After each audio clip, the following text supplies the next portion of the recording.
Bueno, hoy vamos a hablar acerca de algo que lamentablemente hacemos muy a menudo, y es hacer las cosas a nuestra manera.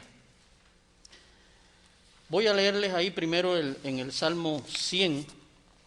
Se han leído muchos salmos, o sea, al menos 3 salmos se han leído hoy, pero qué bendición es saber que cada uno de ellos trae una enseñanza para nosotros. Este primero lo voy a leer yo, después otros versículos que se van a leer lo va a tener la hermana Alexa, los va a leer. Pero quiero leerles este. Dice: cantad alegres a Dios, habitantes de toda la tierra, servir a Jehová con alegría, venid ante su presencia con regocijo. Reconoced que Jehová es Dios, Él nos hizo y no nosotros a nosotros mismos. Pueblo suyo somos y ovejas de su prado. Entrad por sus puertas con acción de gracias, por sus atrios con alabanzas. Alabadle, bendecid su nombre, porque Jehová es bueno, para siempre es su misericordia y su verdad por todas las generaciones. Oremos. Te agradecemos, Señor, porque tú, Señor, podemos cantar, alabar tu nombre, porque tú eres bueno y siempre tus misericordias son diarias con nosotros. Gracias, Señor, porque tú estás siempre con nosotros. Tú lo has prometido, Señor, y lo sigues cumpliendo. Agradecidos a ti estamos porque tú, Señor, obras en nuestras vidas, y ayúdanos ahora a exponer tu palabra para que sea clara y pueda penetrar en los corazones, Señor, de nuestros hermanos, y podamos llevarlo a la práctica. En el nombre de Jesucristo, amén. Bueno, el título de este sermón es A mi manera. Hay algunas personas, yo diría que quizás la mayoría de los que están aquí, que eso no les dice absolutamente nada.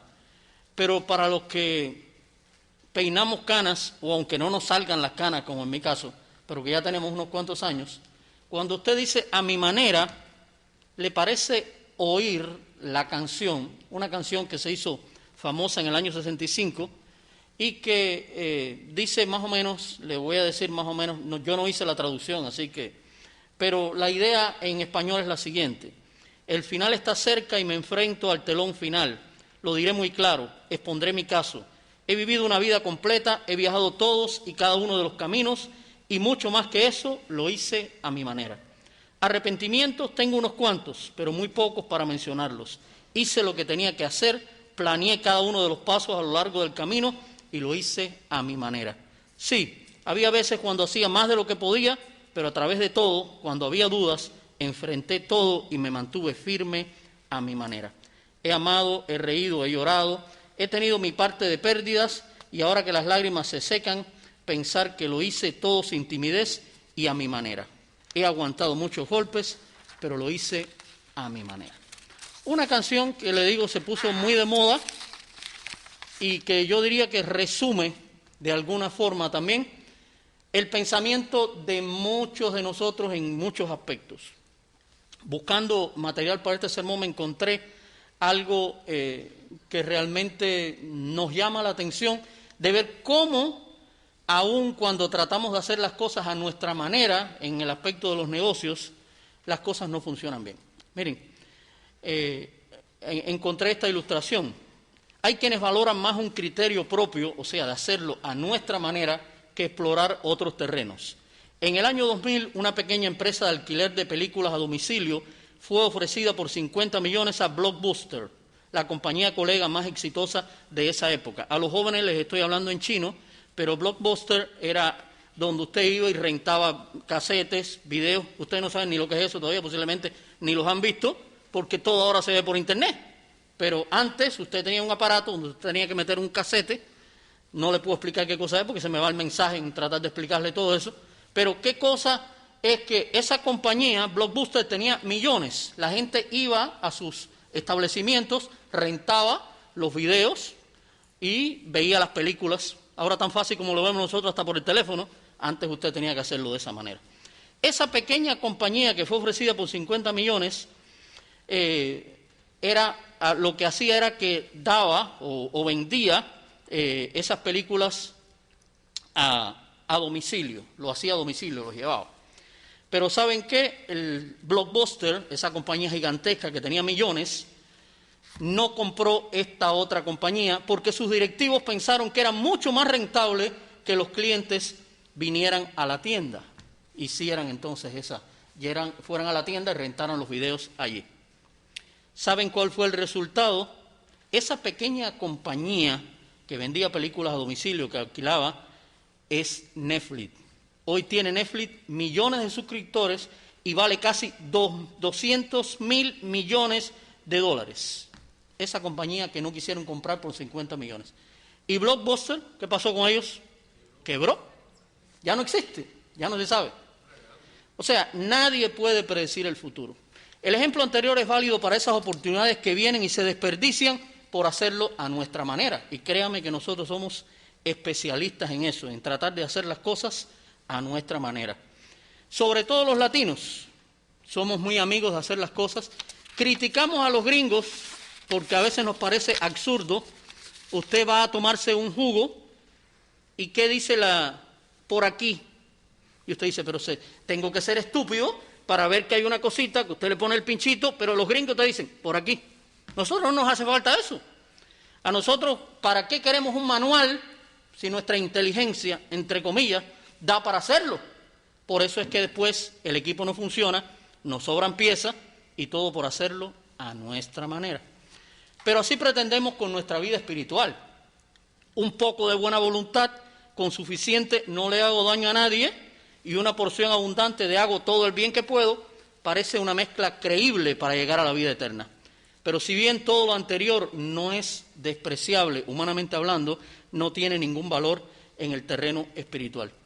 Pero cuando nos pasa eso, algo parecido, cuando pretendemos no seguir el evangelio puro.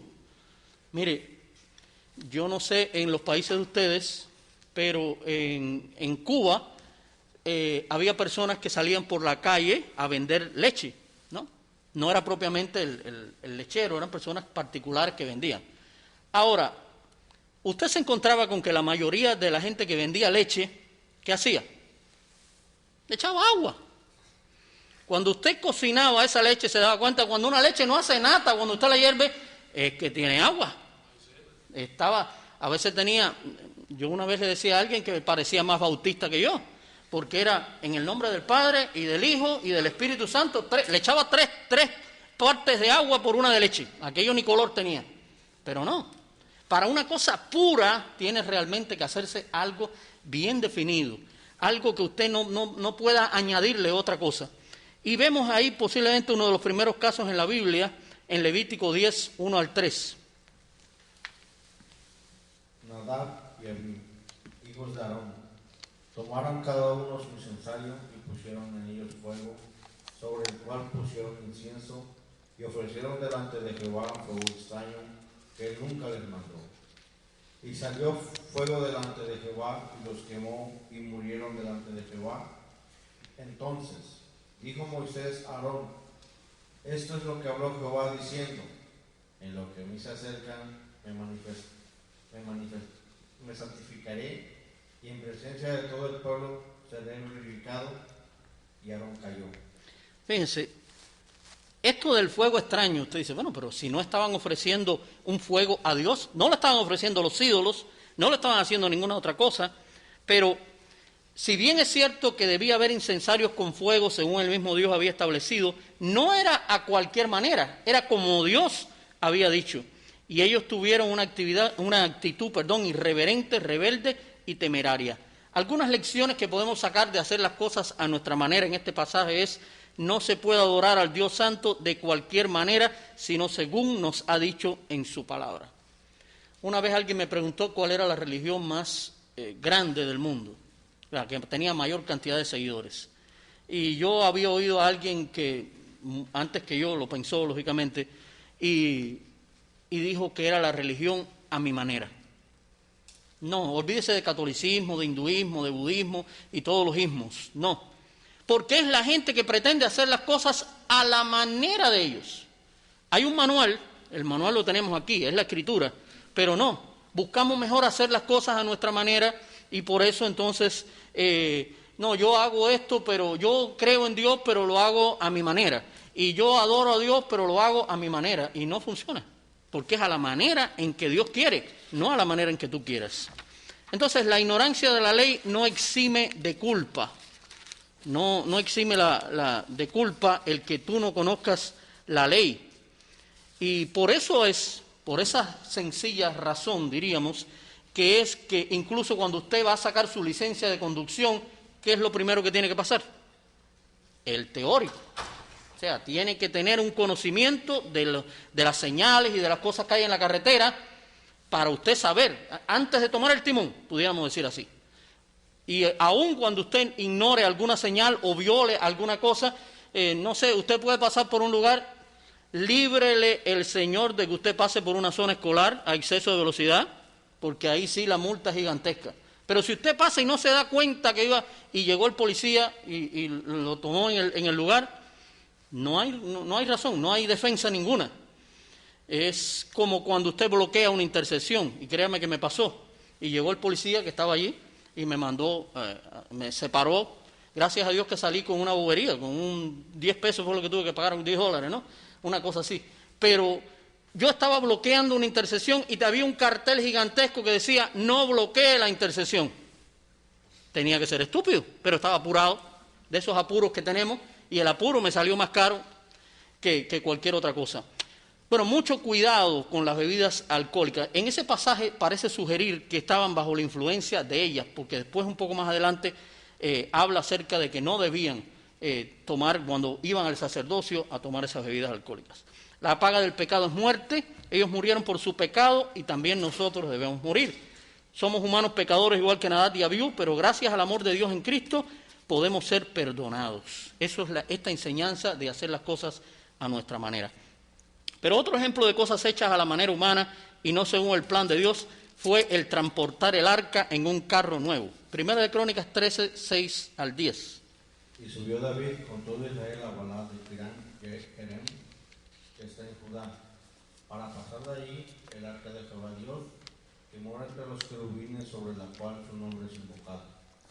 Y llevaron el arca de Dios de la casa de Abinadab en un carro nuevo, y Usa y Ahío guiaban el carro. Y David y todo Israel se regocijaban delante de Dios con todas sus fuerzas, con cánticos, arpas, salterios, tamboriles, símbolos y trompetas. Pero cuando llegaron a la era de Gidón, Usa extendió su mano al arca para sostenerla, porque los bueyes tropezaban. Y el furor de Jehová se encendió contra Usa y hirió, porque había extendido su mano al arca y murió allí delante de Dios. Fíjense, hay detalles curiosos aquí. Resulta que los filisteos usaron un carro nuevo tirado por 2 vacas para transportar el arca del pacto, y los israelitas un carro nuevo tirado por 2 bueyes. Ahora bien, eran diferentes fines. Los filisteos querían alejar de ellos la presencia de Dios y los israelitas para atraerla. Y este hombre, Usa, murió por tocar el arca, algo que no debía haber hecho. Ahora, no se llamen engaño, todo parecía bien. Había alabanzas, se regocijaban delante de Dios, dice que ahí cantaba David, y había salterios, y había todo eso, pero había una cosa tremenda, no era lo que Dios había decidido que se hiciera. Hay cultos donde todo parece estar bien, pero si no se predica la palabra, sino solamente deseos humanos, no tiene realmente ningún sentido. Hace algunos años murió un líder que tuvo un destacado ministerio, incluso creó un ministerio llamado Creciendo en Gracia.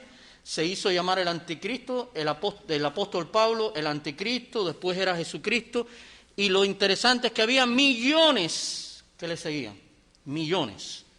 Y usted diría, ¿cómo? Bueno, tergiversaba la Biblia como bien le parecía, y supuestamente era cristiano. Ahora, luego de la muerte de este líder, la secta se dividió y se disolvió, porque ya estaba fundada precisamente en una persona. Ahora, nosotros tenemos que tener como parte fundamental y basar nuestra experiencia y nuestra búsqueda del Señor en Jesucristo, no en otra cosa. Lamentablemente muchas personas ven, o sea, todo lo que diga la persona que está al frente, eso es santo. Pero me encanta la porción en la Escritura que dice cuando Pablo, el apóstol Pablo, un hombre posiblemente el mayor conocedor entre los judíos de la palabra y de todo, llegó y dice que fue a una localidad llamada Berea y fue a predicarles, y cuando Pablo les predicaba, después ellos buscaban en las Escrituras a ver si lo que Pablo decía era verdad. Sí, está muy bien, nos está diciendo esto, pero vamos a tirarlo contra la Escritura. Y asimismo, cuando nosotros oigamos una cosa que nos parezca extraña, vaya a la Escritura. Busque a ver si es verdad lo que están diciendo, porque si no, entonces no tiene sentido. Ahora, vimos esta experiencia que pasó cuando David pretendió llevar el arca en un carro nuevo. Pero ahora David entendió realmente cuál era la diferencia. Primera de Crónicas 15, 1 al 3.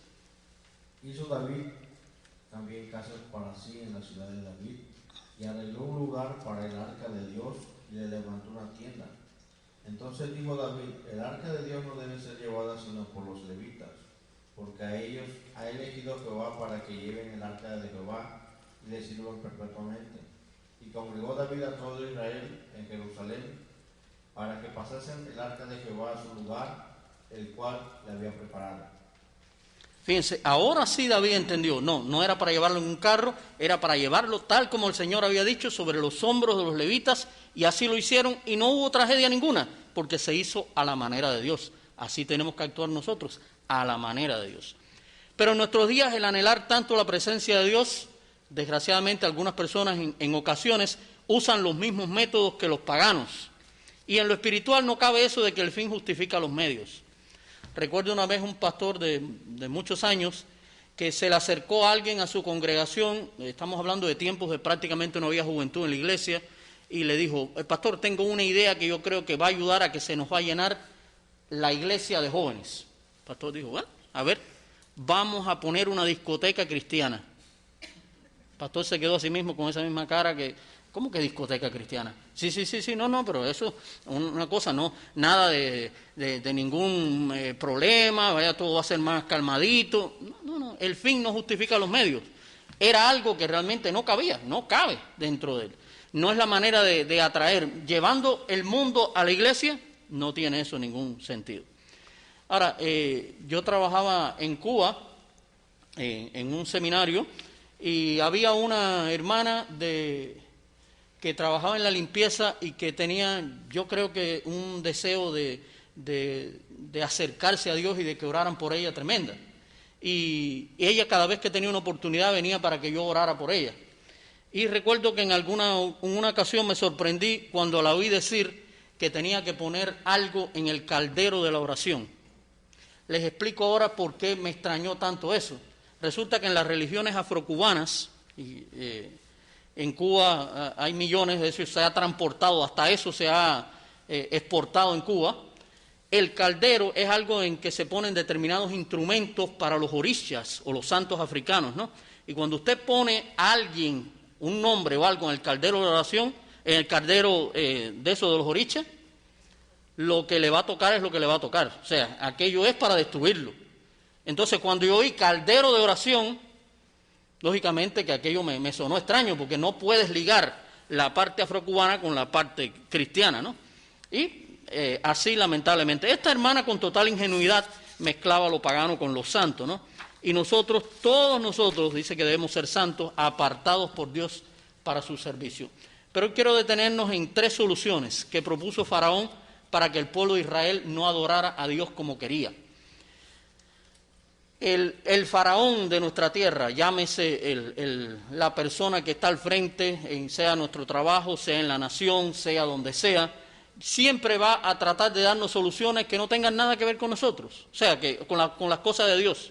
Y precisamente, fíjense, vamos a estar mirando 3 aspectos cuando Moisés les había dicho a Faraón que ellos iban a salir para adorar a Dios en el desierto. Lo primero, vayan, pero no se alejen mucho, ofrezcan sacrificios en el país. Éxodo 8, 25 y 26. Entonces Faraón llamó a Moisés y a Aarón y les dijo: andad, ofreced sacrificios a vuestro Dios en la tierra. Y Moisés respondió: no conviene que hagamos así, porque ofreceremos a Jehová nuestro Dios la abominación de los egipcios. Y aquí, sacrificaremos la abominación de los egipcios delante de ellos, ¿no nos apedrearán? Fíjense, vayan, pero no se alejen mucho. Es más o menos algo como decir, no tienes por qué ser diferente.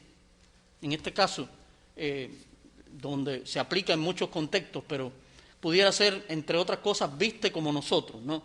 Hay una película que vi hace muchos años de una estudiante de high school que provenía de una familia Amish, pero que en un momento determinado tuvo que mudarse para ir a vivir a Nueva York. Y ella salía de la casa de la tía, que era donde estaba viviendo, con todo el atuendo Amish, pero cuando llegaba a la escuela se cambiaba, se ponía ropa diferente y después regresaba a casa de su tía con el atuendo Amish. ¿Por qué? Porque no quería ser avergonzada. En la escuela donde yo trabajo hay muchas, personas que visten de una manera diferente. De hecho, tenemos maometanos y van maometanas en todo el caso, con todos sus atuendos y con todas sus cosas, y lo hacen como lo más normal, vamos a decir, ahí están, de alguna manera defendiendo esa fe. Tanto estamos hablando de estudiantes como de profesores. De hecho, no sé si este año todavía existe, pero el año pasado había una capilla, un lugar separado para que ellos oraran.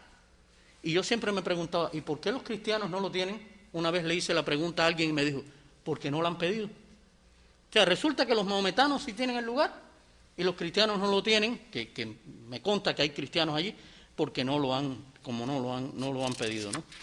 Ahora, aunque vivimos en este mundo, no pertenecemos a él, y eso tiene que quedarnos claro.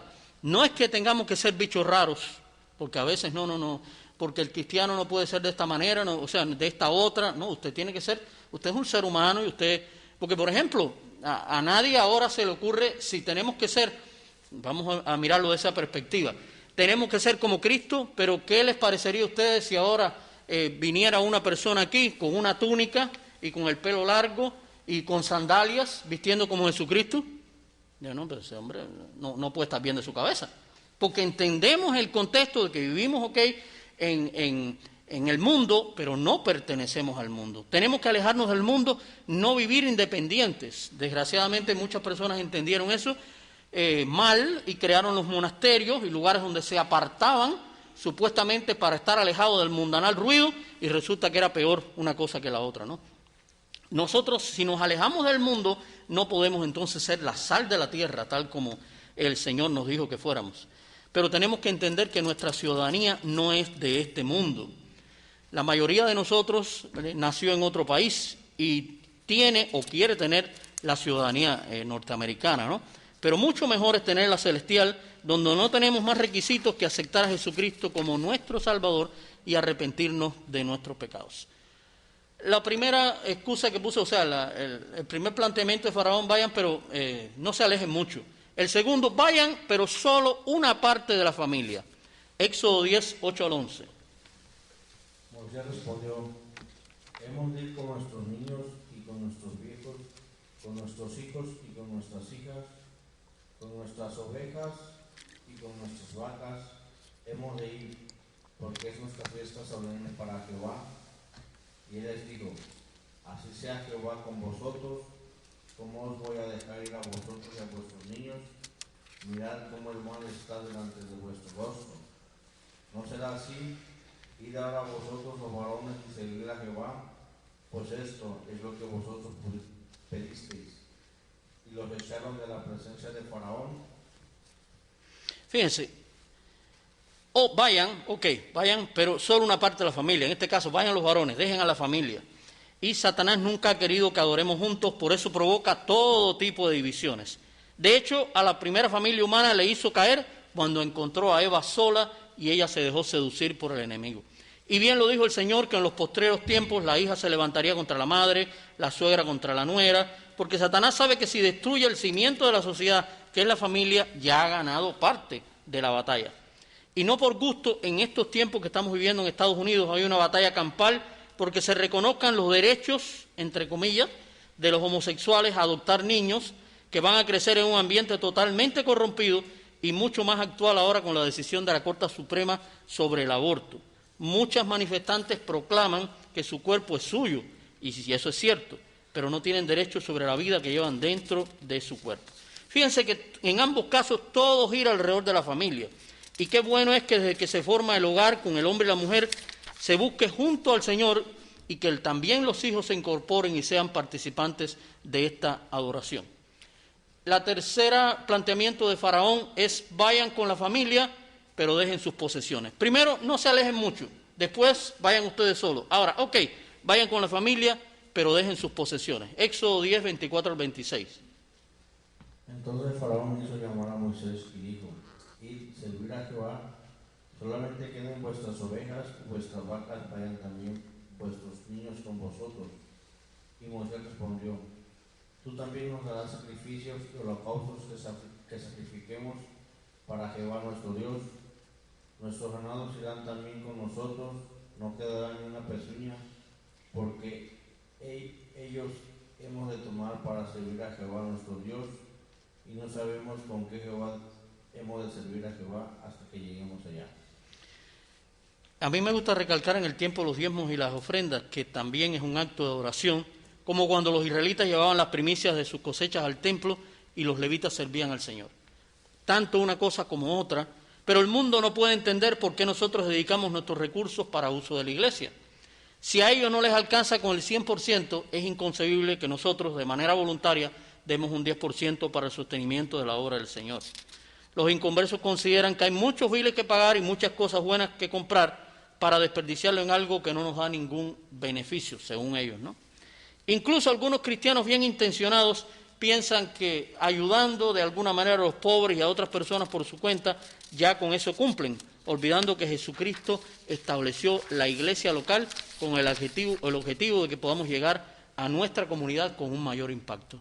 O sea, nuestras posesiones son del Señor. Aunque dice la Escritura, mía es la plata, mía es el oro, el Señor se complace en que nosotros le demos de lo que el Señor nos da.